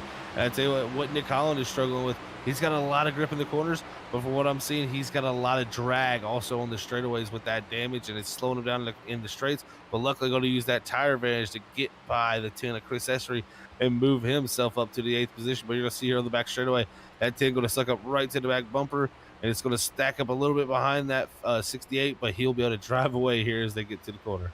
I know that of the 46 has a lot of fans out in the chat, but up front, change of the guard. Nate Lynch has made the pass on Brett Summers, and now Ken Campbell going to be making the pass for second, as it is now the 25. Nate Lynch leading the way, and Nate Lynch, a driver that has not won since season 2, and when he last won was at Charlotte in that of the truck. So this 25 team wanting a lot of speed as they're getting by lap traffic. Oh, that was close there for lap traffic of the 9 of Patrick Hasty there, being pretty slow there on the outer groove. Nate Lynch going to get by that all, but now King Campbell up to second as he gets by Somers. Tell you who else used the advantage of this last sequence of taking tires. That's Scott Rickard in the 05, his first time up into the top 5 tonight, along with Christopher Wade in the 53. And Christopher Wade, one of the surprising drivers, was actually the top 3 of the drivers that were racing for tonight's race during practice. So the 53 has speed, but how well can he translate it? Currently up to 5th, trying to get by the older tires of Brett Summers in the 17. And you see that orange and white just riding on the outside, doing his best to make sure he doesn't get in trouble. As you see more lap traffic, the drivers that were involved in these last couple of big wrecks, 44 of Kyle Bowling losing ground and falling back. Right here, Scott Rickard going to clear the 17 of Brett Summers up to 3rd there for Scott Rickard. And what a drive it's been for him tonight. He's been kind of beaten up and banged up here a little bit a few times in a few of these incidents, and had some narrow misses also. So doing a great job to break back into the top 3 for him. As right now, King Campbell trying to close in on our pole setter, Nate Lynch. Man, I got to say, having a great night and having a great start to the season for him, as he's shown a lot of pace in this A car. Yeah, Nate Lynch, one of the drivers that's currently trying to continue with the great runs that he's had. Not really been having the finishes that he wants, but last week, big finish for himself, finishing in the top 5 and being his first top 5 and top 10 finish of the season. I know it's only been 2 races, but it's good to get these big surges, especially because of the poor race he had at Daytona. Now going to be up to 25th in points coming into tonight. And with a win, and if he's in the top 20, could be taking himself to the playoffs with a win. Playoffs definitely would be a great addition for any winner here tonight. And, you know, I think everybody here tonight's got a little chip on their shoulder saying, man, we got to get this Kid Campbell guy out of victory lane. But Campbell's done a great job to be able to get track position, get to the lead, and hold on to it. But right now, he's got to Nate Lynch, but he has not really been able to get up to him and make something happen. And that right there shows to me, if you can get out front of this thing, you're going to be a strong car. That clean air, very, very crucial. And also kind of shows that pit stops, if we stay green, going to be very important on if you can gain or lose any ground. As currently Nate Lynch, Ken Campbell, as well as Scott Rickard, going to be your lead group with Chris Wade. They're going to be the 4 drivers on the newest of tires, pulling away from the rest of the field. The next driver that's on the same set of tires as our leaders, you got to go all the way back to 8th place, Dylan Glass, who is trapped with drivers on older tires, and Nick Holland, who's damaged, wounded, and trying to do his best. It is a cluster of drivers trying to stay in the top 5. Yeah, it really is. Here's you also got Cameron Sargent there trying to battle with the 12 with Medlin. Now Dylan Glasgow trying to get to the quarter panel of the 13. Yes, he will off the corner here. Man, this is some really close racing, along with Brian Lynch coming up to the picture. Hard side drafted for the 13 as he's dropping back with no help from the top. And Brian Lynch, one of the drivers as well, that has been very surprising as he's had himself trying to continue on a consistent run, finishing the top 15 last time that he was on track. So for a lot of these drivers, yes, it's an early going. Some have missed one of our first 2 races. So tonight, very important to have a good run for themselves. And with how off sequence half the field is, some were banking on a caution, some are not. It is keeping everyone hectic and out of control, and now going to be forcing it 3 wide. Here comes that of Brian Lynch, going to be underneath that of Sargent and also Medlin. Yeah, I think Medlin might have got up into the wall there on the exit of 2 calls to check up, as there's still 3 wide here on the exit of the corners. Looks like Sargent going to take advantage of that as Lynch is going to drop back out of it. But wow, crazy racing there, and I think Medlin there just a little bit into the wall there on the exit of 2, and yeah, I can't confirm, but a little bit of right side damage shift must have gotten that wall really hard off of 2. Yeah, it might have been, as we are now running on board with our biggest mover of the night, driver that started all the way back practically last, the 99, Steven Anderson, up to 11th, almost cracking the top 10, up 22 positions. Zach, a great charge for the 99, who's been very patient on the way and methodical on the way that he wanted to move up through this field. Yeah, looking at that race car, very clean, nothing, no damage, no dents on that thing. So been very methodical, and look at this, trying to break his way into the top 10 for that 34th start position. I mean, that is awesome to see. And I tell you what, almost starting shotgun on the field there, other than John Shalano. He's really been able to work his way up here, and he's got a few guys here that I think he may be able to get around if he continues at this pace he's here. I mean, he's really running well, and also for that of Anderson, he's on the fresher tires, and Andrew Medlin's on old tires, same as the 13 of Sargent. So there are positions to be gained, as right now, this lead group got to be careful where they place themselves. And for the drivers that are on these older tires, they've been out there for 50 odd laps, 53, about to be 54 when they come across the line. Zach, they're on these old tires. They're got to be thinking about pit stops here, especially because most of the drivers that are out on these older tires still have 2 sets to work with, but the risk of coming in, it is extremely high of a yellow coming out when you come to pit road. Yeah, that just changes the whole sequence. You have guys on brand new tires, guys on here 20 lap, 30 lap older tires, and that's where you see the speed differences. And a lot of times incidents come out. So if your guys like, oh, Medley getting real tight there in front of Holland and really had to check up, great job by all of them not to get involved in anything there, as Brian Lynch trying to take advantage, same with the 99 there. But man, this is such a tough scenario if you're one of the guys that has, you know, it's been out the longest here, because if you come down pit, you're going to go laps down, and if the caution comes out, you're stuck there at that point, and you're really in trouble as this race is past halfway. Oh boy. Watch this. Anderson is getting out of control. He's got out of rhythm. The 99 has come in down into the entry of these corners a little bit sooner than my liking. He's tapped the apron multiple times and almost got into that of Chris Essery. Got to be careful with these drivers, especially because we're starting to see a little bit of equalization. The drivers that have the freshest of tires they're starting to run just very similar lap times to those that did not pit on this last caution. Yeah, we're starting to see that point in the run where you run the same lap time over and over as Jason Gratton on the front straightaway. He makes hard contact with the outside wall. He's got major damage there, but we keep it straight here as we're staying green at the moment, but he's definitely got some major damage. He clobbered that angle right there in the tri-oval. Taking a second look at myself of what happened to the 46. It looked like he initially hit the outside wall coming across the start finish line, had plenty of room between himself and Haas Beverly, and because of that initial contact, got him loose, out of control, and smacked the outside wall again. 46, he's got a lot of damage, and this is the second or third time that he has hit the outside wall.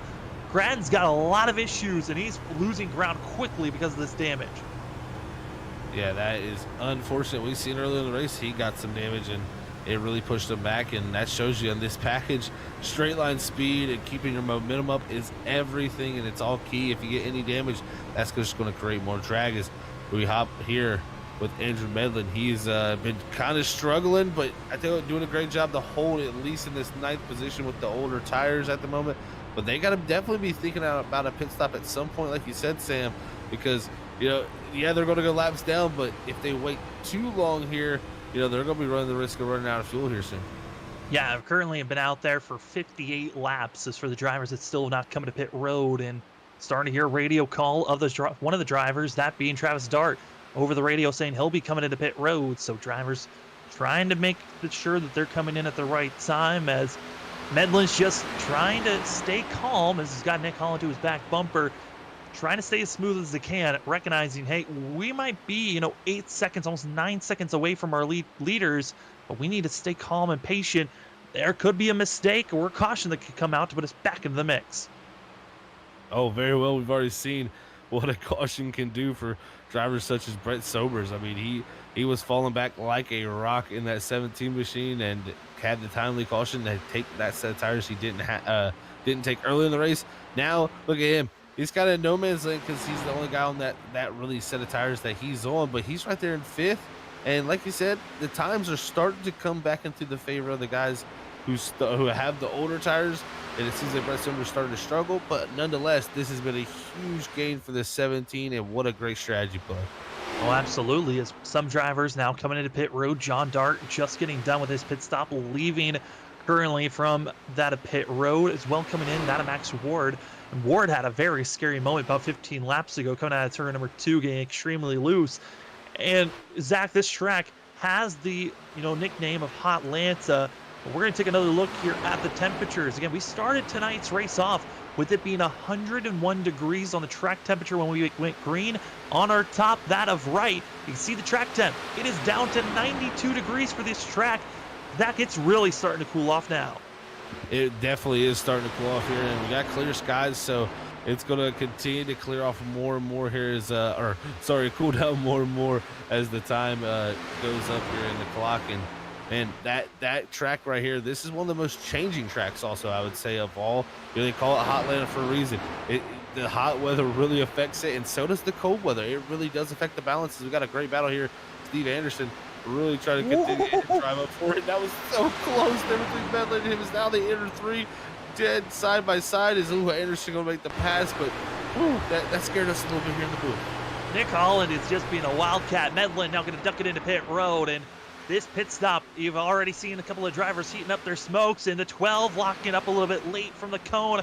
It is very easy to get caught speeding here at Atlanta, and that can be putting you 1, possibly 2 laps down if you are not careful. So drivers, as we're seeing that pack of about 10 drivers that had issues, they're now going to be going back into pit road. It's Nick Holland just hitting the wall and almost bringing out a yellow for that 68. Well, he's definitely had a tough night in the 68 machine. He's been bouncing off a lot of things here. It's been one of those starts to the season for him, as we'll see what he can get rebounded up. As Brett Somers here, interesting call from him. He's going to hit pit road. He's still got 1 set of tires left, and he'll be putting on that 3rd set right there, as we'll be looking at 40 to go for him. Ken Campbell, though, while all this was transpired, he has been flying. He got past Nate Lynch. Then Christopher Wade got past Scott Rickard. He's got himself up the second also by Nate Lynch. So right now, King Campbell set sail trying to win race number 3 here to start race number 3 of the season.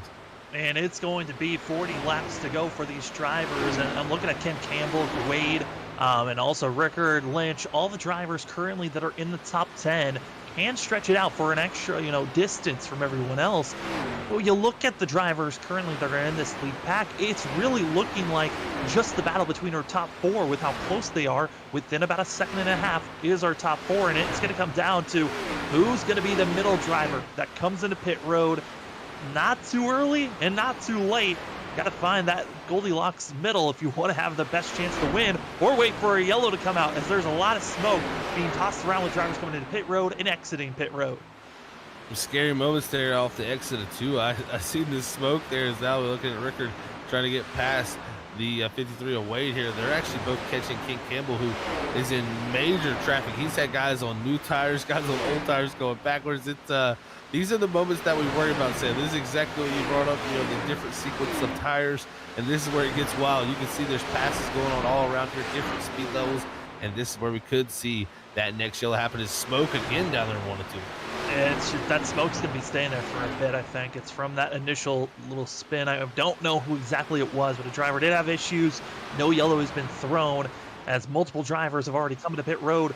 We're waiting to see who's going to come into pit road from our front that of 5, as currently top 12 drivers need to come into pit road. Brett Sommer is going to be the leader of the drivers who have already come in, but he is not the first car a lap down. That's Aaron Hale, who is still slow, but Brett Sommers is trying to close it on the 4. So if a caution comes out, Brett Sommers would be getting that lucky dog position. Oh, this is wild scenes right here, Sam. I've been looking throughout much of this field here, and we're seeing some definitely different differences of pace here with some of these guys on new tires, some of these guys on old tires, and you're seeing the grooves just every different type of ways. Christopher Wade in second, and Scott Rickard run up against the wall. The cars ahead of them all looking for air of their own on their newer tires. And now more drivers coming into pit road as that of Shalano going to be going in and get service and taking off. Looking at some of the drivers that were caught speeding, I threw out the 12's name, Andrew Medlin. Saw him lock up after he had passed the cones. The 12 was caught speeding, currently 2 laps down, back in 27th. He will be officially 1 lap down once we see all the leaders coming to pit road. You don't want to have to be caught lit speeding. Mark Beverly, another one of those drivers that was caught speeding. It's just snowball is continuing to pile up for some of these drivers on how their day has been going.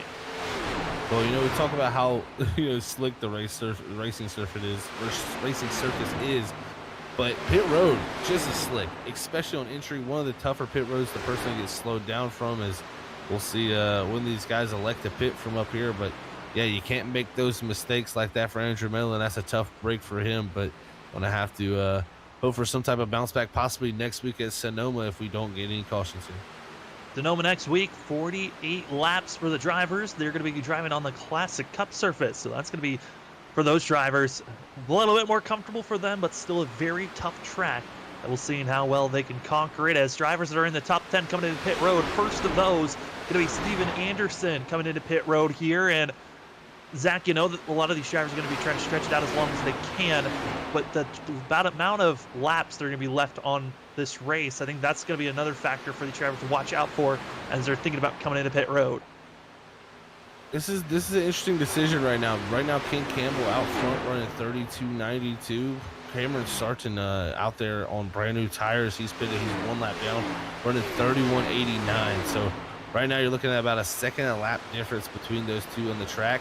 I believe when Cameron pitted, he was around 8 seconds back from the leader. Right now, King Campbell, if he was a bit, would come out somewhere near around Sargent and have much fresher tires, but I just don't think you can wait too long here. I wouldn't go too much farther past 25 to go than the pit.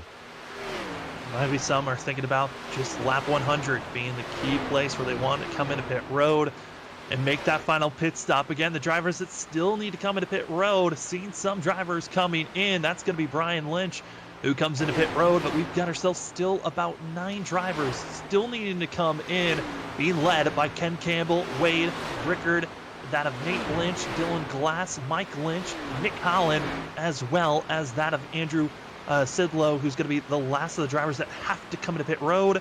So drivers have to be really concerned about how well or if they get caught speeding. You do not want to get caught speeding at all, as we're seeing some drivers trickling into pit road. Here comes Dylan Glass in the 42 from the 5th position, 11 seconds back from the leader of Ken Campbell. He's going to hit pit road for the final time tonight, hopefully for his sake. As Ken Campbell here, we look at him back out front, 2.5 seconds back to Christopher Wade, his teammate, and another 3 seconds back to Scott Rickard. I mean, what a drive it's been so far for Ken Campbell. I mean, he has just had a marvelous start to the season. If he can pull off the 3 in a row, I mean, he's got to be looking to be maybe the favorite for the championship, even though we're 3 races in this season. Yeah, and it's looking great for himself, but I'm looking at the lap times that are being put down. Brett Sommer still going to be the driver after this pit sequence that should become our leader after all the pit stops get through. Right now, Brett Sommer's 8th place currently and has just unlapped himself. So we're seeing Brett Sommer's on a mission to try to get a win here tonight, break the streak of Ken Campbell. Campbell's got to be making a decision as well soon here. He's got almost over a 3-second lead over 2nd place. This is incredible to see from Campbell. He's got the speed for sure. Will he have time to run down our leaders, those that have already pitted? And yellow's gonna wave, caution's gonna be thrown, and driver parked down on the racing surface. It's the 39, Doug Pierce, ruins all of Brett Summers' hopes there, but for that of the 17, he still has that extra set. He could be still on the same sequence as Ken Campbell. 8 drivers on the lead lap at the time into this caution, and this changes everything. This is what Ken Campbell probably didn't want to see, but for their sake, they didn't pit yet. So it's all to 6, bounces off the wall. Doug Pierce nowhere to go in the 39, and man, that is just an unfortunate scenario as he's going to hit the inside wall with such a hard collision, bounce up in front of the field here, and did a good job to keep it locked up right there. But man, it's going to bring out that caution, and that's going to change the whole scenario of this race right now. Sarton going to be our lucky dog in the 13 machine, while the rest of the top 8, they are going to be on the lead lap. Everybody else will be looking to take a wave. They're hoping to take a wave, and right now we'll see all the drivers coming to pit road. We're expecting to see our front 7 coming to pit road. It's Brett Somers that it's going to be the question mark of if and when he comes in, as our front 4 were so far ahead from the rest of the field. They were able to come in immediately, so they shouldn't be losing any ground. As that of Mike Lynch, Nick Holland finally able to get to pit road. And now we get to see Zach on this restart. All the drivers that have just come to pit road, expecting them to take waiver rounds, which will allow them to get at least 1 lap back if all the drivers on the lead lap come into pit road. And looks like all of them will be doing that. So Sarton gets that lucky dog. He'll be starting at the very end of the line, and also will have an opportunity to take tires if he wants. Chris Essery and everyone else behind the 10 will be forced to take a waiver round, so they'll be left on the tires that they're on. So they'll be about 14 lap older tires or more than our leaders. And look at this call. Brett Somers, he makes the big decision. He is going to stay out here on those tires. And I tell you what, that could be an interesting call for that 17. If we get a few laps under our belts, maybe 5-10 laps under our belts under green, he can come back down pit road with that extra set, while the rest of these field does not. And the guys who took the waiver round, they'll be looking to come down 2 here. So since they have most of those have a set, so it could get interesting if we get another caution. King Campbell's gonna be hoping this thing can go green. Oh man, for Brett Somers though, I mean, yes, you like the call, what he's trying to do. He's trying to trap some of the drivers still a lap down if possible, but I think because of where he was on the track and when all the other leaders came into pit road, his strategy of trying to keep drivers a lap down isn't going to work out, I don't believe, because of all the lap down drivers being ahead of the 17. So I don't know about this call of him deciding to stay out on these older tires. Yes, in theory, it's a great call, but that's if we're able to run 5-6 laps of green flag racing. But then the 17 is going to be trapped on those older tires with everyone else most likely could be thinking about just staying out instead of coming into pit road. It's going to be an interesting scenario for sure here with him. I think he's gambling. I think that's what he's laid his chips down, and right now he is sticking to his game of trying to save a set here to have that advantage. I think he thinks he needs that advantage. He's seen what it happened to him earlier in the race. He's going to need some luck on his side for that to play out, for that extra set to be able to be in use. But at the same time, you know, why not play the game here? Because, you know, at the same time, he can really at most fall back possibly to 9th, 10th here, as a lot of those other guys pitted way before him there, took the way around. So he should be in a good spot there to hold pace with those guys. But man, it is a risky call, Sam. It's definitely not a winning move if this stays green, but if we get a caution there somewhere, it could play out where he could be the first guy on those newer set of tires. Well, it might not be the winning move for that of, you know, soon where Brett Summers is. But as we pop up our tower and ticker for everyone here, it gives us an opportunity to talk about some of the amazing sponsors that could be giving you an advantage. And that gives us just seeing that advanced sim racing and getting a look at that of their sim hub. Zach, we both looked at their website. It's incredible to see. They are one of the fastest growing online, that of sim chassis and also sim retails online, advanced sim racing. And if you use their promo code FreakyFast5, get 10% off of getting yourselves any type of retails, getting yourself set up for sim rigs. And as well as we're about to go green here, big thanks to that of ButtKicker. Get yourself a Gamer 2 from ButtKicker and use the promo code FreakyFast20. Let's feel what you've been missing. Instead of just hearing all the sounds, feel that rumbling of a V8 engine. It can get you ready for some of the best racing action here tonight, as we're going to be taking a look here at what Brett Summers is going to feel as we go green. Ladies and gentlemen, it's going to be chaos in the 17. Those older tires did not get going. Very similar to what happened last time Brett Summers decided to stay out. Very, very similar indeed, Sam. And right now, going to hold on to third for right now off of 2, but definitely did not fire off well on those tires. Remember last time he almost got ran over, got a little bump, and got sideways. Here's Wade going to look to dive to the inside of the 17 down here into 3. Right now, he's just going to have to try to hold on with these older tires. Right now, it's going to be the top 7 that really have a chance to potentially race for a win. Maybe only the top 5, as up front, it's going to be that of Ken Campbell, Nate Lynch going to be your top 2. Then Christopher Wade just making the pass over that of Brett Summers. Summers in 4th, but he'll run high, letting the 05 Scott Rickard move forward. Our top 4, the drivers that really can race for a win here tonight, but it's the top 3 that are close to one another. Ken Campbell, Zach, we haven't really seen anyone be able to make a pass on the leader here tonight. Ken Campbell in a very good spot, unless we see a late caution that gives the drivers behind him a chance for an extra set of tires. Yeah, if your name isn't King Campbell, we haven't seen you make a pass for the lead tonight. So it's been really his show to make a pass. And look at that great move. Christopher Wade doing what I was talking about earlier with Instrumental, just driving to the outside of that 25 of Nate Lynch. He's going to get to the second spot. Got to remember, these top 2 now, these are teammates. They work so well together at Daytona. And Scott Rickard behind now trying to take third also from Nate Lynch. Those 2 teammates, I think right here, you know, Wade, they worked well at Daytona, but I tell you, if Wade has a chance at it, he's going to be going for this win. I mean, I said at the end of the broadcast for initial race for the Cup Series for these drivers, it was you scratch my back, I'll scratch yours. Would Ken Campbell relinquish the streak he's going on to make sure his teammate gets a win and locked into the playoffs? Or does Ken Campbell continue to try to win? That is going to be the question as we continue to move on. Coming to 20 laps to go. Scott Rickard able to make the pass on that of Nate Lynch, but the difference now about 0.8 seconds between 2nd and 3rd. This 05 needs to get going and hope the draft can start to pull him to catch up to our front 2. Yeah, because the laps are going to click away here really quickly, as you can see from our board right here.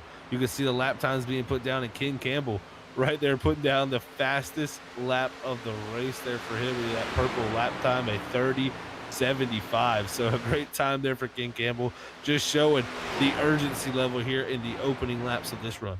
And Chris Wade, the second fastest time, only that of 4 thousandths of a second off of what Ken Campbell's best time is. So the teammates extremely quick. They're going to be trying to do the best that they can and currently pulling away from Scott Rickard. The teammates, they're doing it again. It was now, instead of a super speedway, we're in a 1.5-mile track, and they are pulling away from the rest of the field.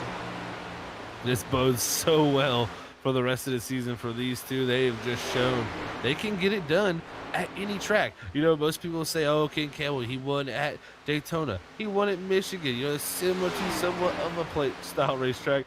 Now tonight, coming to one of the toughest mile and a halves in all the circuit, it's Atlanta Motor Speedway, and right now he's up front with his teammate Christopher Wade, putting the pressure on him. These two so dynamic so far throughout the season. The only thing we're out to see how they can perform next week on a road course, and then we'll see them on a short track suited up also. And right now, we're wondering if a caution will come out, and if it's going to come out, it's probably going to be around that of 13th and 14th position. Drivers side by side, and you see them here. Drivers are a lap down. You see the 7 getting out of the way of Kyle McCoy, but it's Steven Anderson, Dylan Glass, that of Brian Lynch. All drivers that take the wave around, very different. They're about 3 to 4 lap difference on tire wear, but they are battling hard for position currently.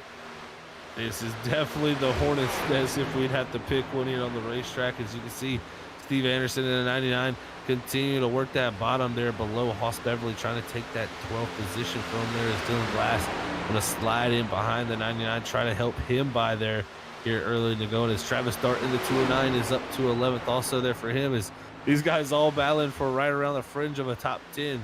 These are some good points and good runs for a few of these guys. Trying to get any type of momentum, draft help that they can. Seeing that of Dylan Glass just bobbing and weaving, trying to put that 42 in the best spot possible to be moving forward.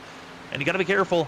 The longer the run goes on, the more dangerous coming out of turn 2 is going to continue to be. As drivers continue to see the laps tick away.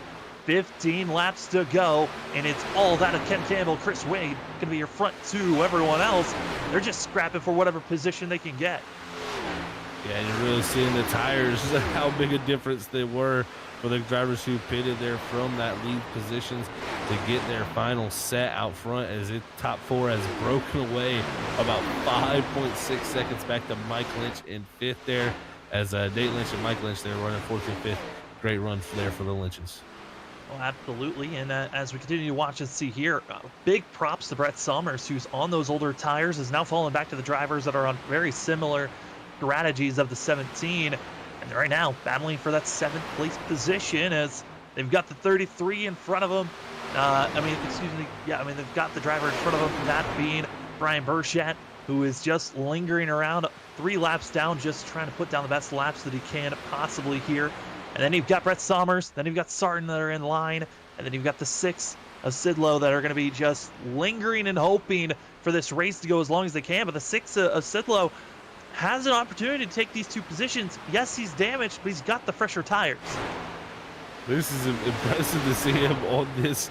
Really, as we can see here, no front end on the front of that car. So definitely amazing to see the pace that is coming out of that thing right there. Is right now in the top 10.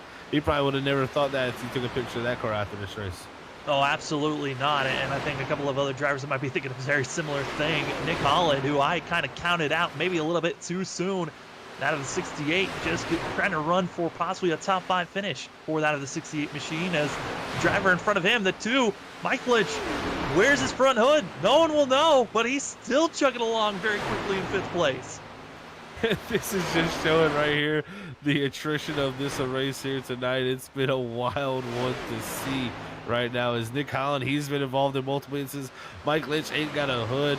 The 6 Adam Sidlow has no front end. And these guys all fighting back for top 10, and Mike Lynch here to top 5 with no hood. I mean, that is amazing to see. Looks like Holland maybe running them down just a teeny bit here, but last time by Mike Lynch a little bit quicker, but Aaron Heller ahead of him kind of checked him up here. This may give the momentum for Holland here off of 2. Holland's going to get loose, and just holding on is the 68, and he's been dealing with that loose sensation ever since he lost that back bumper, and he's just been continuing to hold on. But driver that has been dominating, continuing to put laps down, is going to be 10 laps to go for Ken Campbell and Zach. We thought maybe there was going to be a chance for other drivers to challenge him. We saw other drivers like Nate Lynch. We saw that of Brett Sommers try strategy to get in front of the 15, but it has been consistent all night long. Fastest driver's been Ken Campbell. He put down the fastest lap on that last restart, and now the 15 seeing his lead grow as he's coming to 9 laps to go here at Atlanta. I mean, it's just so impressive to see his growth as a driver here from one season to the next. Definitely this car, he is sticking to it like a fish in water, and he is just swimming along here through these first 3 races. And right now he is just smooth sailing with his teammate in second place. He is definitely got to be feeling confident here at Atlanta Motor Speedway. And man, just the impressiveness, the start of a season with 3 in a row wins. And not only that, he won the class race, so you might as well say 4 in a row wins. I mean, this guy is out of this world right now with this season kicking off. 8 laps to go. You noted on it the growth from last season to this season. Last season for Ken Campbell, he made the playoffs off of points. Got 5 top 5s, 9 top 10s, 0 wins for this 15 team. And they were running the Xfinity cars that we've noted on. Very different, extremely hard to run. And the 15 showed a lot of consistency there. We move over to the Cup cars, where we thought we were going to see a lot of diversity on who was going to be winning throughout the season. But the start of the season, it's been all Ken Campbell so far. He won the Clash, won the initial Daytona race, and won last week at Michigan, and now trying to go for a win here at Atlanta to sweep off the Cup Series. But the race isn't over yet. 7 laps to go. Yes, Ken Campbell has been the top-tier driver, but he has already used up all of his tires. For all the drivers that are currently from that of first place down to 9th, all have used up all sets of tires. It's going to be back to that of Chris Essery, and as well that of Dylan Glass. Those are the drivers we got to keep our eye on if a yellow comes out, as well as Sarton and that of Somers. If a yellow comes out, most likely they're going to come in for tires, and they're going to do their darndest to try to catch up. But if a yellow comes out from this moment on, we would go into overtime. And Zach, overtime rules, it's only 1 attempt. Yeah, exactly. Only 1 attempt at it, Sam. And I tell you what, it would be a wild one to say the least for sure, as those guys on new tires will be driving wide open straight to the lead here, as Ken Campbell is definitely not want to see any type of flag other than the checkered, or the white than the checkered flag here tonight. But I tell you what, right behind him, his teammate Christian Wade, we're looking to get a 1-2 for his teammates there. But I tell you what, Scott Rickard and Nate Lynch, these two behind him, they have caught up to the back bumper of him and are trying to make it happen. But now they're racing side by side as Scott Rickard went to the top trying to make it work. Nate Lynch, he made the bottom work great. Yeah, and Scott Rickard has found a lot of speed right now, and I'm also seeing Nate Lynch. They're starting to make a little bit of a surge here and gaining up on that of Ken Campbell. And you know, the difference between 3rd and 4th to our leader, almost a little bit more than a second, less than a second and a half. So there's still a lot of time to be gained, but the side-by-side racing costing both drivers a chance to even battle for second. They've got to clean this up and figure out, hey, you go forward, I'll save for a lap or 2, and then I'll battle on. We both need to make the pass by Wade. You could even see there Christopher Wade trying to give the draft to the 25 and Nate Lynch to keep them side by side, so we wouldn't have to deal with them as much. Like you said, they race side by side. Christopher Wade is going to be carefree when they're side by side like that, but now Scott Rickard able to clear the 25. The 53 going to have to look up in that mirror and make sure he can defend any type of move this 05 tries to make here in the final 3 laps. And Rickard, he had a wild race. You know, it's caught damage at some points here, got almost involved in multiple incidents, but has played the strategy right here tonight and looking to be another top 3 position after Michigan last week. Yeah, I mean, Scott Rickard, he's been a driver that has won previously in this series. He is a former champion for Season 2 when they were running in the Truck Series. But for right now, you're wondering, would we potentially, with the momentum that we're seeing from the 15, 2 laps to go, Ken Campbell, at the start of the season, has put a target on his back, saying, I might be, you know, it's a new car, a new me, and I am now the head honcho, top of the board currently, coming through 3 and 4. If we get the white flag, we race it to the end. Ken Campbell out of turn number 4, coming across the line. It is going to be your Freaky Fast white flag in the air. Yes, see Barney wave the white flag. And if you'd like to sponsor a white flag here on Freaky Fast, message us on all of our social media, as Ken Campbell going through turns 1 and 2, coming out. He's got lap traffic in front of him, Zach, but he's just got 2 more corners to go. With about a second and a half gap back to his teammate Christopher Wade for the second spot.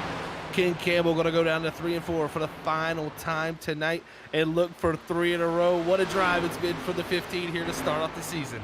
What a season it's been. Ken Campbell make it 3 in a row here at Atlanta. And what a way to start out the season. Winning at Daytona, winning at Michigan, and now dominating in Atlanta. Who can stop the 15? Ken Campbell gets it done once again with his teammate Chris Wade in second. It's a back-to-back finish for both these drivers. They did it at that of Daytona. They do it again here at the mile and a half of Atlanta for the Atlanta 200. What a race for this 15 team. Came down to strategy calls. The guys that were up front made the right moves. The call by these guys, definitely the right strategy calls all around from this group here. And it's going to come back to play out for the number 15 at Ken Campbell. Man, what a way to start off the season. That is just, you know, that is something you can't even fathom as a race car driver to start off a season with 3 in a row. And he is going to be able to have the momentum to carry right to Sonoma. We'll see if somebody at the road course can stop him. Maybe we'll hear from him what he thinks is coming up next. Yeah, Ken Campbell, he's gotten used to this, getting perfection of the burnouts here. As 15 gets to burn it down more here at Atlanta, we're going to step aside. When we come back, it's the post-race show. We get to talk to our top 3. Scott Rickard, that of also Chris Wade, and Ken Campbell, our 3-time winner this season. We'll see if we can go for number 4 next week at Sonoma. But for tonight, we'll be right back in just a few.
And we are back, ladies and gentlemen. It's the Stars and Stripes Cup Series here at Atlanta for the post-race show.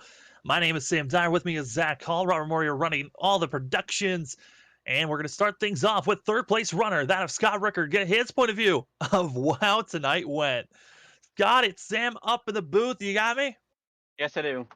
Well, Scott, you tried your best, but once again, Ken Campbell and Chris Wade are up front. What was something else that maybe you could have done to try to beat up those two? Hopefully they weren't teammates, and I could have got past Wade at one point. I got stuck behind him and couldn't have passed him with the air. Yeah, Scott, this is Zach also up in the booth, man. I tell you what, a hard-fought battle from you tonight. Definitely some close calls out there at tracks with some wrecks. How nerve-wracking was it tonight, and how thankful are you that you came out of here with a third-place finish, but being so close to so many incidences there early in the going?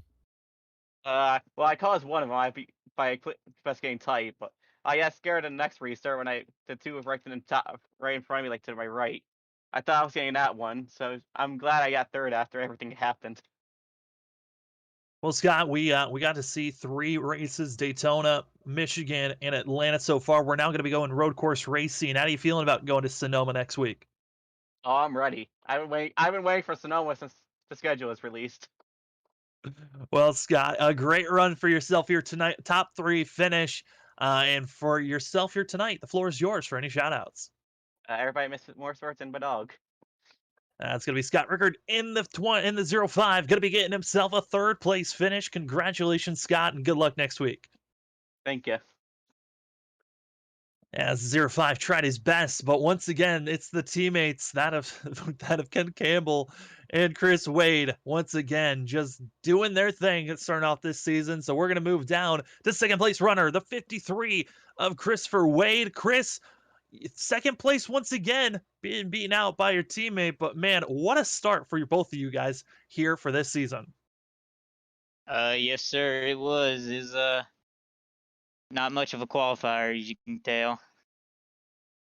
Yeah, man. Well, definitely had to start back there. As Zach also up in the booth to Chris. Great run again, man. Able to get that 1-2 finish here again for the team.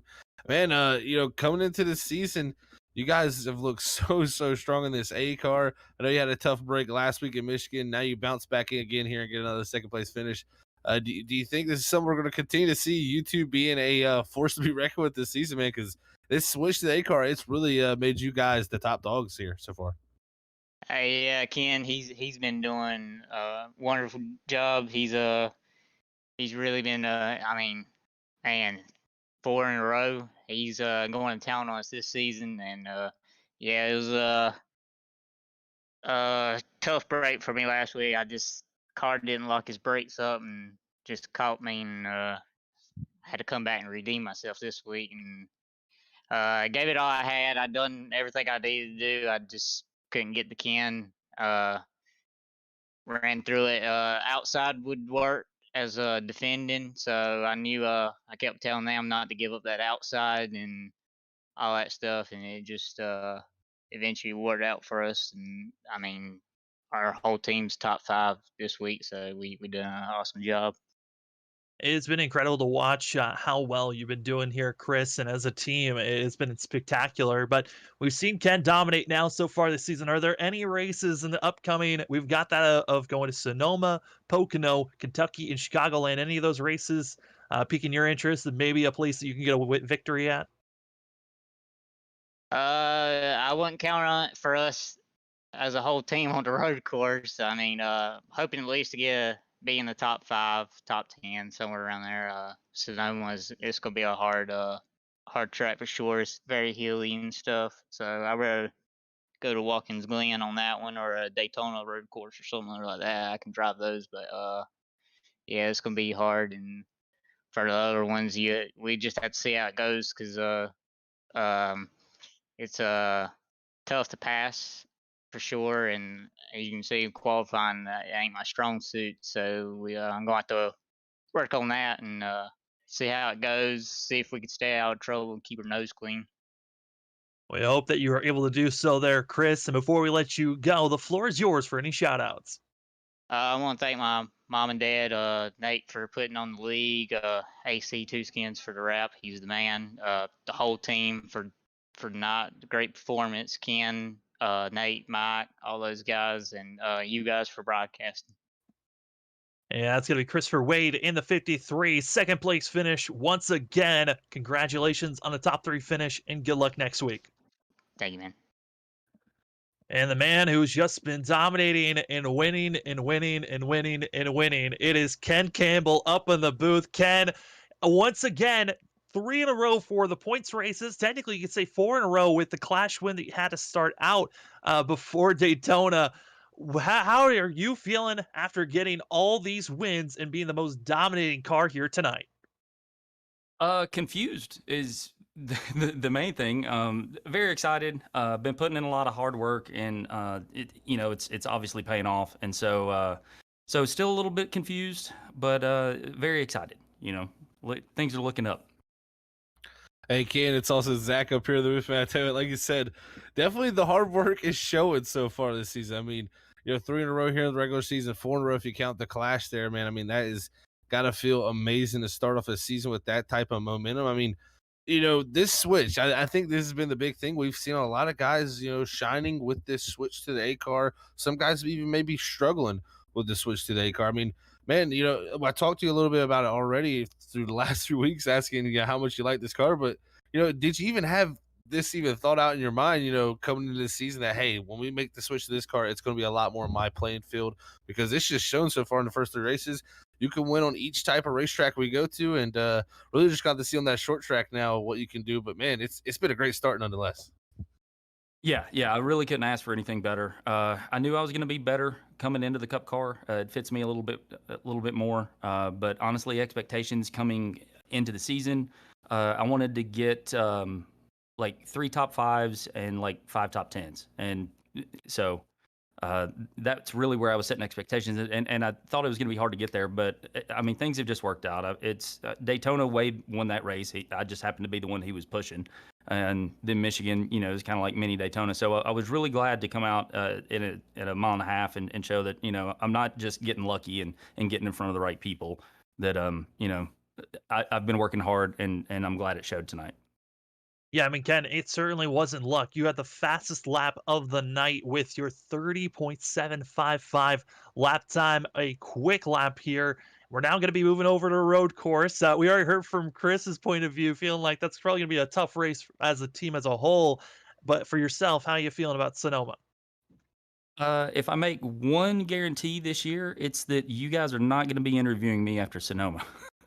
I've run probably 10 laps there. I'm hoping to have a clean car and finish in the top 15. If I could do that, honestly, I would be ecstatic. Well, Ken, you kind of made it a regular thing now where it's turned into tradition to talk to you at the end of these races. It would be weird next week not talking to you in this lead position and spot. But before we let you go here tonight, the floor is yours for any shout outs. First and foremost, thanks to my wife and kids for the support. They're just fantastic. Everybody at Stars and Stripes, it's such a fun league to be a part of, and we'd love more people to join. So if you like what you see, hit up Nate and Derek and join us for some good times. And you guys up in the broadcast booth every week, you bring it.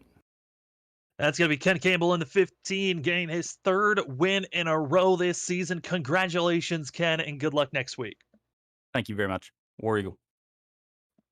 As we now get ourselves prepared for next week's Sonoma. It's going to be a long race, but before we get to that, we got to take a look at our unofficial racing results. Zach, we look at our top 10. You got that of Ken Campbell, Wade, Rickard, that Nate Lynch, Mike Lynch. We look at Mike Lynch and Nick Holland, though, 5th and 6th, both heavily damaged vehicles. Then you look at the rest of the field, most of them are heavily damaged as well in our top 10. You got that of Sarton, Summers, Sidlow, and also Chris Essery. The rest of the field, yes, there's some disappointment for Kyle McCoy, Kyle Bowling, but everyone else, I mean, this race was just chaotic from top to bottom. Yeah, you couldn't have said it better, Sam. Chaotic from top to bottom. A lot of guys taken out early in this going. Derek Hoffman in the 20, he's just not had a good start to the season. Also in the A car, it's been a wild one nonetheless. To say our champion has been caught up in a lot of incidences. His teammate Travis Butt, who we've seen battling a lot of times for wins last season in the Xfinity Series, he's been caught up in a lot of stuff. It's been a tough season so far for a few guys that just can't seem to get away from them incidences, and that's something that plays out in this A car. In my opinion, it's a lot more tightly packed together racing, and it's going to cause these little incidences that can take you out in a split second, especially with no fast repairs. The no fast repairs certainly has been a major factor these last 2 weeks on who's going to be racing for a win and who's not. We head to Sonoma next week. Fast repairs are going to be back, so drivers' races will not be done by just one measly mistake. They're going to have a chance to get back into the mix. But for tonight, Atlanta did not disappoint. Chaotic madness. You didn't know who was going to win until we got to those final 20 laps where Ken Campbell put on a show, pulled away from his teammate, and dominated once again. 3 wins for himself. And we'll see if we can try to go for a win number 4. But most likely, it sounds like his confidence level not too high. We'll see tomorrow where it lies, as tonight's broadcast We got one more man who needs to finish out our call, so we're going to head it over to our producer, Robert Moyer, finish out tonight's call for tonight's evening. All right. Well, thank you, Sam, for throwing it over to me. Thank you, Zach, for a great call, and same to you, Zach, Sam. But thank you, everybody out there who tuned in here tonight with Stars and Stripes here at Hot Atlanta, here on the virtual side with iRacing.com. Make sure you go over and check out iRacing.com for all your sim racing needs and virtual side of things. They got anything and everything that you want. I mean, you name it, they got it. But with that being said, congratulations to Ken again, man. Dominance right now. But like he said, next week we head off to some road course racing, and we're going to be out west in Sam's area at Sonoma, and he said that's not his thing. So like you said, Sam, it's going to feel very weird not talking to him up in the booth, you know, but maybe he can pull out a top 3 and get him. All he's got to do is just, you know, keep the car on the track and just do your thing and finish racing. However the cards fall, that's where you're going to finish, and we'll see how that all plays out. And congratulations to Christopher and Scott and the rest of the lineup down there, as Scott's looking forward to Sonoma. So maybe we'll flip-flop this around and have Ken in third and Scott up in second, and Christopher will be stuck in, you know, second. We'll have to see. But with that being said, here at Freaky Fast and the crew, we also want to let everybody know this is the last broadcast until Christmas. So with that being said, we want to say here from the crew to everybody out there, happy holidays, Merry Christmas, Happy Hanukkah, or however you celebrate it. Enjoy it with your friends and family and loved ones. Enjoy your presents, enjoy giving presents, enjoy being with family, and make sure you give a lot of hugs and lovings, you know, to your family. But with that being said, our next televised broadcast won't be until after Christmas. Next time will be with Underdog Racing League as they start their season off after their wicked clash race they had yesterday. You gotta go back and watch that stream, ladies and gentlemen. That thing was just nuts. Cars on the fence, locked up on the fence, cars rolling on top of the fence. It was crazy. It was crazy. So with that being said, happy holidays, and we're gonna sign out of here from Atlanta. Until next week, we want to say here at Freaky Fast Broadcast, and as always, God bless everybody. We love yous all. Peace out.